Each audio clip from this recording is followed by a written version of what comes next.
دوزت تقريبا 25 سنة في السجن عند مرتزقة الجزائر.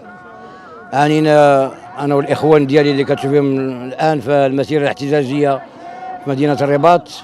عانينا الويلات والعذاب بشتى أنواعه، وكانوا المرتزقة يتفنون في تعذيبنا أمام أعين النساء في المخيمات وأمام أعين المرتزقة إخوانهم.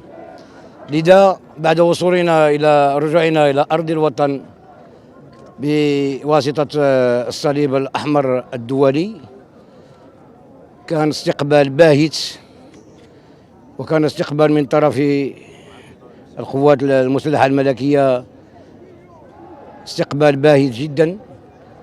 والحقوق ديالنا وجاو عندنا لتماكين الأكادير بعد ما نزلنا تماكين، وقالوا لنا غادي تستافدوا بكذا وكذا وكذا بلي زاكريمون بالسكن شنو خصكم، وداك الشيء كان غير حبر على ورق. ورغم ذلك كان زارنا قائدنا الاعلى للقوات المسلحه الملكيه جلاله الملك نصره الله، وعطى التعليمات ديالو الساميه للضباط اللي كانوا برفقته على حساب هذه الاسرى، وقال بالحرف بالله كل شيء غادي نفديوه لكم إلا حاجة واحدة اللي ما غادي نفديوهاش وهو شبابكم.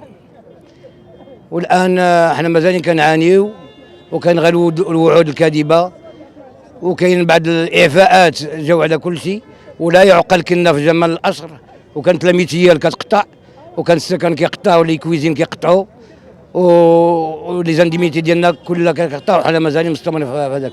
وكاين الناس اللي خرجوا روترات 2 خطرات، واش كاين تقاعد 2 خطرات ولا 3 خطرات، خرجنا في الحبس وخرجنا هنايا.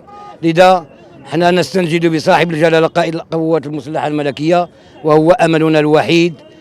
حنا عينا من الوعود الكاذبه. والسلام عليكم ورحمه الله تعالى وبركاته.